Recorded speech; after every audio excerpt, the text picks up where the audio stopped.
Now here in Sydney, our pH is very alkaline. It tends to sit around 7.8, and our KH is very low. It tends to be 0 or even up to 1.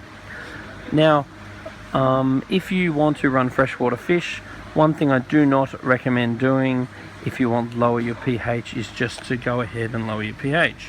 Because if you go and lower your pH and you've got no KH in the water, that can cause you a problem. You do not want to run an aquarium with 0 KH, or your fish can die. In our experience, what we prefer to do is to raise the KH. You can either raise the KH using a product like this, that'll raise pH and KH, or you can raise the KH with a product like this, that'll raise KH but not so much the pH, or you can use a product like this, which will raise the KH and lower the pH. So, the point that I want to make in this video is that one of the frustrating realities of Sydney tap water, and I'm sure many other waters too, is what's called pH bounce. Now, pH bounce is when you go and lower your pH using a product like this, and then for what appears to be no apparent reason, it just bounces back up again.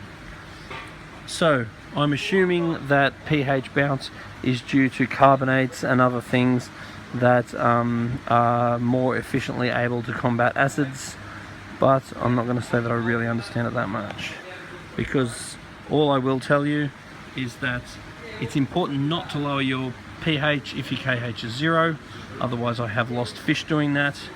Otherwise, what I will ask you to do is check on your KH, then use your pH down, and do not be surprised if your pH bounces back up again, because that tends to happen. So what you can do if you want to is prepare your water in a separate water drum before you put the water into the aquarium.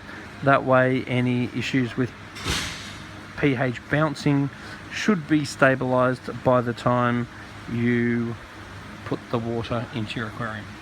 Anyway, if you got confused by this, it doesn't surprise me. If you've got any questions, put it at the bottom of this video, and if you have anything to add to this video, then please put a little note down the bottom. pH bouncing, it is real and annoying.